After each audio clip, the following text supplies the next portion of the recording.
ನಾನು ನಿನ್ನೆ ಮತ್ತು ಇವತ್ತು 2 ದಿವಸ, ನಿನ್ನೆ ಮಧ್ಯಾಹ್ನದ ಮೇಲೆ ಇವತ್ತು ಇಡೀ ದಿವಸ ಶಿವಮೊಗ್ಗ ಡಿಸ್ಟ್ರಿಕ್ಟು ಬೇಸಿಕಲಿ ಸೊರಬ, ಸಾಗರ, ಹೊಸನಗರ ಮತ್ತು ತೀರ್ಥಹಳ್ಳಿ ಈ ಭಾಗದಲ್ಲೇ ಹೆಚ್ಚು ಸಮಸ್ಯೆ ಆಗಿರ್ತಕ್ಕಂಥದ್ದು.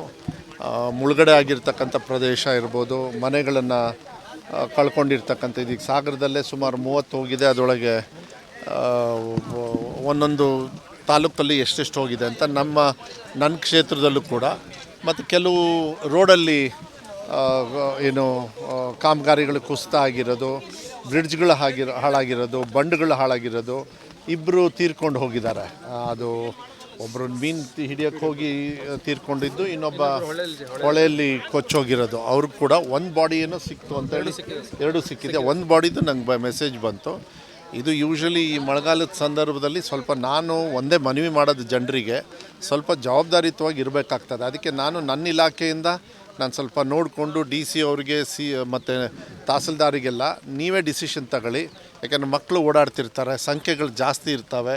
ಇಂಥ ಸಂದರ್ಭದಲ್ಲಿ ಈ ಭಾಳ ಹೆವಿ ರೈನ್ಸ್ ಇದ್ದಾಗ ನಾವು ಸ್ವಲ್ಪ ಸುರಕ್ಷತೆಗೆ ಇಂಪಾರ್ಟೆನ್ಸ್ ಕೊಡಬೇಕಾಗತ್ತೆ. ಅದನ್ನು ನಾವು ಮಾಡ್ಕೊಂಡು ಬಂದು, ಬಟ್ ಕೆಲವು ಸತಿ ನಮ್ಮ ಮೀರು ಹೋಗಿಬಿಡ್ತದೆ. ಅದನ್ನು ಭಾಳ ಹುಷಾರಾಗಿ ಅವ್ರು ನೋಡಬೇಕಾಗ್ತದೆ. ನಾನು ಕೆಲವು ವಿಚಾರ ರಾಜ್ಯ ಮಟ್ಟದಲ್ಲಿ ಕೆಲವು ಡಿಸಿಷನ್ಸ್ ತಗೊಳ್ಬೇಕಾಗತ್ತೆ. ಯಾಕೆಂತ ಹೇಳಿದರೆ ಇಲ್ಲಿ ಏನಾಗುತ್ತೆ, ಕೆಲವು ಮನೆನ ಅಧಿಕೃತವಾಗಿ ಕಟ್ಕೊಂಡಿರ್ತಾರೆ, ಕೆಲವರು ಅಧಿಕೃತವಾಗಿ ಮನೆ ಇಲ್ಲಿಗೆಲ್ಲ ಕಟ್ಕೊಂಡು ಆ ಮನೆಗಳು ಹಾಳಾಗಿಬಿಟ್ರೆ ಅವ್ರಿಗೇನು ಪರಿಹಾರ ಕೊಡೋದಕ್ಕಾಗೋದಿಲ್ಲ. ಇದು ರಾಜ್ಯ ಮಟ್ಟದಲ್ಲಿ ಕೆಲವು ಡಿಸಿಷನ್ಸ್ ತೊಗೊಳ್ಬೇಕಾಗತ್ತೆ. ಮತ್ತು ನ್ಯಾಷನಲ್ ಗೈಡ್ಲೈನ್ಸ್ ಇದೆ. ಸೊ ನ್ಯಾಷನಲ್ ಗೈಡ್ಲೈನ್ಸ್ ಏನಿದೆ ಮತ್ತು ರಾಜ್ಯದಲ್ಲಿ ಏನಿದೆ ಅದನ್ನು ನೋಡಿಕೊಂಡು ನಾನು ನಾಳೆ ರೆವಿನ್ಯೂ ಮಿನಿಸ್ಟ್ರಿಗೂ ಮಾತಾಡ್ತೀನಿ. ಮಾನ್ಯ ಮುಖ್ಯಮಂತ್ರಿಗಳ ಗಮನದಲ್ಲಿದೆ.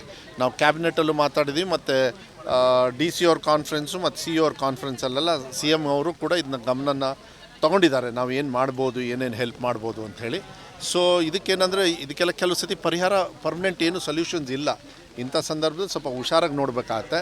ಆದರೆ ಈ ವರದಾ ಈ ಕಡೆಗೇನಿದೆ ಆ ಕಡೆಗೆ ಸ್ವಲ್ಪ ಬ್ಯಾರೇಜೆಲ್ಲ ಹಾಕಿದರೆ ಇವರು ಕೃಷಿ ಆ್ಯಕ್ಟಿವಿಟೀಸಿಗೆ ಸ್ವಲ್ಪ ಡಿಲೇ ಮಾಡಿಕೊಂಡ್ರೆ 2 ಇದನ್ನು ಬೆಳ್ಕೊಳ್ಬೋದು. ಇಲ್ಲಾಂದರೆ ಏನಾಗುತ್ತೆ, ಅದ್ರ ಮೇಲೆ ನಂಬ್ಕೋತಾರೆ, ಬೆಳೆನ ಮುಳುಗಡೆ ಆಗುತ್ತೆ, ಹಾಳಾಗೋಗುತ್ತೆ. ಅದನ್ನು ಈಗಾಗಲೇ ಸ್ಯಾಂಕ್ಷನ್ ಆಗಿದೆ. ಆ ಕಡೆಗೆಲ್ಲ ಅವರಿಗೆ ರೈತರಿಗೆ ಏನು ತೊಂದರೆ ಆಗೋದಿಲ್ಲ. ಅಲ್ಲಿ 6 ಬೇಕಾಗಿತ್ತು. ಕ್ಯಾಬಿನೆಟಲ್ಲಿ ಮೊನ್ನೆ 53 ಕೋಟಿಗೆ ಸ್ಯಾಂಕ್ಷನ್ ಆಯಿತು. ಮಳೆಗಾಲ ಆಗ್ತಿದ್ದಂಗೆ ಕೆಲಸ ಸ್ಟಾರ್ಟ್ ಮಾಡಿಸ್ತೀವಿ. ಅದ್ರ ಜೊತೆಗೆ ಇನ್ನೊಂದು ಆಗಬೇಕು, ಅದನ್ನು ಕೂಡ ಬರದಳ್ಳಿ ಅಲ್ಲೊಂದು ಬ್ಯಾಲೆನ್ಸ್ ಉಳಿಯುತ್ತೆ, ಅದನ್ನು ನಾವು ಮುಗಿಸ್ಕೊಂಡು. ಅದೇನಾಗ್ತದೆ, ನಮ್ಮ ಭಾಗಕ್ಕಾಯಿತು. ಮತ್ತು ಇನ್ನೂ ಬೇರೆ ಕಡೆಗೆಲ್ಲ ಸುಮಾರಷ್ಟು ಕಡೆಗೆ ಆಗಿದೆ, ಏನು ತೊಂದರೆ ಏನಿಲ್ಲ. ಮಳೆ ಆಗಬೇಕು ನಮಗೆ, ಯಾಕೆಂದರೆ ಹೋದ ಸತಿ ಎಲ್ಲ ಭಾಳ ತೊಂದರೆ ಆಯಿತು. ಬಟ್ ಈ ಸತ ಜಾಸ್ತಿ ಆದಾಗ ಸ್ವಲ್ಪ ಸಾಮಾನ್ಯ ಜನರಿಗೆ ತೊಂದರೆ ಆದಾಗ, ಬಡವರಿಗೆ ಏನಾದ್ರು ತೊಂದರೆ ಆದಾಗ ನಾವು ಕೂಡ ಸಹಕಾರದ ಒಂದು ಹಸ್ತನ ಕೊಡಬೇಕಾಗ್ತದೆ. ಅದನ್ನು ನಾವು ಮಾಡ್ತೀವಿ ಅಂತಕ್ಕಂಥದ್ದು ವಿಶ್ವಾಸ ಇದೆ. ಐ ಬಿನ್ ಡೈರೆಕ್ಟೆಡ್ ನಾವು ಬರೋಕ್ಕೆ ಮಾನ್ಯ ಮುಖ್ಯಮಂತ್ರಿಗಳು ಹೇಳಿದ್ದಾರೆ, ಎಲ್ಲ ಸಚಿವರಿಗೂ ಹೇಳಿದ್ದಾರೆ. ಯಾಕೆ ನಾನು ಬರೋಕ್ಕಾಗಲಿಲ್ಲ ಮಧ್ಯ, ಯಾಕೆ ನನಗೆ ಅಸೆಂಬ್ಲಿ ಇತ್ತು. ಅಸೆಂಬ್ಲಿ ಆದಮೇಲೆ ಈ ಮಳೆ ಹೆವಿ ಆಗಿರೋದ್ರಿಂದ ಸೊ ಮತ್ತೆ ಐ ಥಿಂಕ್ ಇನ್ನೂ ಒಂದು 3-4 ದಿವಸ ಇದೆ ಮಳೆ, ಮತ್ತು ಸ್ವಲ್ಪ ಪ್ರಾಬ್ಲಮ್ ಆಗ್ತದೆ.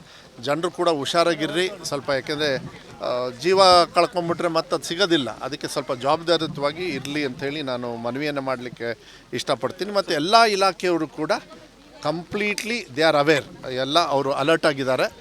ಎಲ್ಲ ಡಿಪಾರ್ಟ್ಮೆಂಟ್ ಅವರು ಕೂಡ ಅಲರ್ಟ್ ಆಗಿದ್ದಾರೆ. ಈಗ ಪರಿಹಾರ ಈಗ ಮನೆ ಇಲ್ಲಿ ಬಿದ್ದಿರ್ತಕ್ಕಂಥ NDRF ನಾಮ್ಸಲ್ಲಿ ಏನಿದೆ ಅದನ್ನು 1,20,000 ಅದು ನಾಮ್ಸು. ಅದಾದಮೇಲೆ ಅವರು ಮನೆ ಕಟ್ಕೊಂಡಿರ್ತಕ್ಕಂಥದ್ದನ್ನು ಅವ್ರು ಕ್ವಾಲಿಫೈ ಆದರೆ ಅವ್ರಿಗಿನ್ನೂ ಹೊಸ ಮನೆ ಕಟ್ಸ್ಕೊಳ್ಳೋದಕ್ಕೆ ವ್ಯವಸ್ಥೆಯನ್ನು ನಾವು ಮನೆ ಹಾಕ್ಸ್ಕೊಡ್ತಕ್ಕಂಥದ್ದು ವ್ಯವಸ್ಥೆ ನಾವು ಮಾಡ್ತೀವಿ. ಅದು ಫಸ್ಟ್ ಟೈಮ್ ಪಾಪ ಅವರು ಪುರಸಭೆಯವರು ಯಾವತ್ತೂ ಕೊಡಲ್ಲ. ಪುರಸಭೆಯವರು ಇವತ್ತು ಫಸ್ಟ್ ಟೈಮು ಅವರು 20,000 ಕೊಟ್ಟಿದ್ದಾರೆ. ಅಂದರೆ ಯಾರ್ಯಾರು ಮನೆ ಕಳ್ಕೊಂಡಿದ್ದಾರೆ ಅದು ಸ್ವಲ್ಪ ಈ ಥರ ಎಲ್ಲ ಹೆಲ್ಪಿಂಗ್ ಹ್ಯಾಂಡ್ ಮಾಡಬೇಕಾಗುತ್ತೆ. ಬಡವರು ಒಂದೇ ಸತಿಗೆ ಮನೆ ಕಳ್ಕೊಂಬಿಟ್ರೆ ಕಷ್ಟ ಆಗುತ್ತೆ. ಮತ್ತು ಅವರಿಗೆ ರೇಷನ್ಗೂ ಕೂಡ ಸರ್ಕಾರದ ವತಿಯಿಂದ ಸ್ವಲ್ಪ ದುಡ್ಡು ಕೊಡ್ತಕ್ಕಂಥ ವೈಯಕ್ತಿಕವಾಗಿ ನಾವು ಮುಖಂಡರು ಎಲ್ಲ ಸ್ವಲ್ಪ ವೈಯಕ್ತಿಕವಾಗಿ ನಾವು ಕೊಡ್ತೀವಿ. ಅಲ್ಲ ನಾನು ಭೇಟಿ ಮಾಡ್ತಾಯಿದ್ದು 2 ಕಡೆ, ಇನ್ನೂ ಸುಮಾರು ಕಡೆ ಆಗಿರ್ತಕ್ಕಂಥದ್ದನ್ನು DC ಅವ್ರ ಮೂಲಕ ರೆಗ್ಯುಲರಾಗಿ ಮಾಹಿತಿ ತೊಗೊಳ್ತೀವಿ. ಈಗ ಮುಂದೆ ಕೂಡ ಏನಾಗ್ತದೆ, ಈಗ 1-2 ವರ್ಷ ಸ್ವಲ್ಪ ಬರಗಾಲ ಆಯಿತು. ಅದಾದಮೇಲೆ ಒಂದೇ ಸತಿಗೆ ಈ ಥರ ಹೆವಿ ರೈನ್ ಬಂದಾಗ ಬರಗಾಲ ಮತ್ತು ಇದಕ್ಕೆ ತಡೆದಾಗ ಯೂಶ್ವಲಿ ಲ್ಯಾಂಡ್ ಸ್ಲೈಡ್ಸು ಆ ಸಂದರ್ಭದಲ್ಲಿ ಜಾಸ್ತಿ ಆಗುತ್ತೆ. ಈ ವಾರ ನೋಡೋಣ ಏನಾಗ್ತದೆ, ನೋಡಿಕೊಂಡು ಅದನ್ನು ಜವಾಬ್ದಾರಿಯುತವಾಗಿ ನಾನು ಏನೇನು ಡೆವಲಪ್ಮೆಂಟ್ ವರ್ಕ್ ತೊಗೊಳ್ಬೇಕು ಅದನ್ನು ಶೀಘ್ರ ತೊಗೋತೀನಿ. ಇಲ್ಲ ಎಲ್ಲ ಕಡೆಯೂ ಅಷ್ಟೇ ನಾವು ಬಂದಾಗ. ಆಮೇಲೆ ಎಲ್ಲ ಏನಾಗ್ತದೆ, ಎಲ್ಲ ಬಂಡ್ ಹಾಳಾಗಿದ್ದಾವೆ, ಕೆರೆ ಬಂಡೆಗಳು ಹಾಳಾಗಿದ್ದಾವೆ, ಕೆಲವು ರೋಡ್ಗಳು ಕೊಚ್ಚೋಗಿದ್ದಾವೆ, ಕೆಲವು ಮನೆಗೆ ನೀರು ಬರ್ತಾಯಿದೆ. ಆ ಕಡೆ ಭಾಗದಲ್ಲಿ ಸ್ವಲ್ಪ ತಳಮಟ್ಟದಲ್ಲಿ ಇರ್ತಕ್ಕಂಥ ಕೆಲವು ಮನೆಗಳಿಗೆ ಏನಾಗ್ತದೆ, ಸ್ವಲ್ಪ ಇದೊಳಗೆ ಮನೆ ಒಳಗೆ ಸೀಪೇಜ್ ಬರುತ್ತೆ. ಆಮೇಲೆ ಪುರ ಅಂತ ಹೇಳಿ ನನ್ನ ಒಂದು ಗ್ರಾಮ, ಅದು ಅವಾಗಿಂದನೂ ಕೂಡ ಅವ್ರನ್ನ ನೀವು ಬೇರೆ ಕಡೆಗೆ ಶಿಫ್ಟ್ ಮಾಡಬೇಕಂತ ಅದೆಲ್ಲ ಡಿ ಸಿ ಅವರೆಲ್ಲ ಫುಲ್ ಇದನ್ನು ತೊಗೊಂಡು ಅವರಿಗೆಲ್ಲ ಹಕ್ಕುಪತ್ರ ಕೊಡ್ತಕ್ಕಂಥದ್ದು ವ್ಯವಸ್ಥೆ ಈ ಮಳೆಗಾಲ ಆದ ತಕ್ಷಣ ಕೊಟ್ಟು ಸಮ್ಮರ್ ಸೀಸನ್ನಲ್ಲೇ ಅವ್ರನ್ನ ಶಿಫ್ಟ್ ಮಾಡಿಬಿಡ್ತೀವಿ ವಿತ್ ಗಿವಿಂಗ್ ಗ್ರೂಪ್ ಹೌಸಿಂಗು, ಇಲ್ಲಾಂದರೆ ಯಾವುದೋ ಒಂದು ಮನೆಗಳು ಕೊಡ್ತಕ್ಕಂಥದ್ದು ವ್ಯವಸ್ಥೆನೂ ಮಾಡಿ ಶಿಫ್ಟ್ ಮಾಡ್ತೀವಿ. ಹಾಂ, ಪರಿಹಾರನೂ ಕೂಡ 5 ಲಕ್ಷ ಅವರಿಗೆ ಕೊಡ್ತಕ್ಕಂಥದ್ದು ವ್ಯವಸ್ಥೆನ ಈಗಾಗಲೇ ಮಾಡ್ತಾ ಇದ್ದಾರೆ.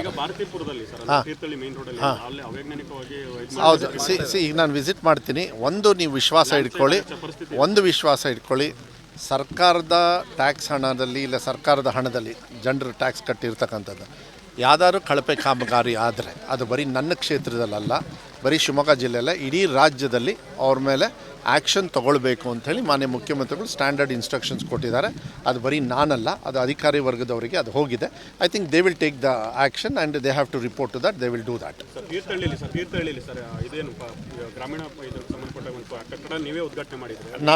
ನಾವೇ ಉದ್ಘಾಟನೆ ಮಾಡಿದೆ, ಅದು ಕಂಪ್ಲೇಂಟ್ ಬಂದಿದೆ. ಅದನ್ನು ನಾನು ಫಾರ್ವರ್ಡ್ ಮಾಡಿ ಅದೇನು ಇದು ಮಾಡಬೇಕೋ ಅದನ್ನು ನಾನು ಹೇಳ್ತಿದ್ದೀನಿ. ಅವರೇನು ಉತ್ತರ ಕೊಟ್ಟಿದ್ದಾರೆ, ಇಲ್ಲ ಸೀಪೇಜ್ ಬರ್ತದೆ ನಮಗೆ ಎಲ್ಲಿ ಮಲೆನಾಡು ಭಾಗದಲ್ಲಿ ಕಿಟಕಿಯಿಂದ ಅಂತ ಮೌಖಿಕವಾಗಿ ಹೇಳಿದ್ದಾರೆ.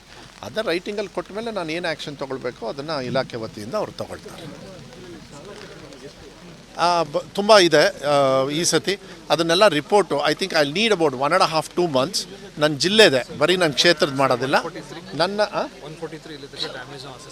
ಯಾವುದು ಶಾಲಾ ಕಟ್ಟಡ 150, 150, ಇನ್ನೊಂದು 10-20 ಸೇರುತ್ತೆ. ಇನ್ನೊಂದು ಮಳೆ ಹೀಗೆ ಕಂಟಿನ್ಯೂ ಆದರೆ ನನ್ನ ಇಲಾಖೆಯಿಂದ ನಾವು ಸರ್ಕಾರದಿಂದ ಈ NDRFಲ್ಲಿ ಬರೋದು ತೊಗೊಳ್ತೀವಿ ನಾವು ಫ್ಲಡ್ ಡ್ಯಾಮೇಜಸಲ್ಲಿ.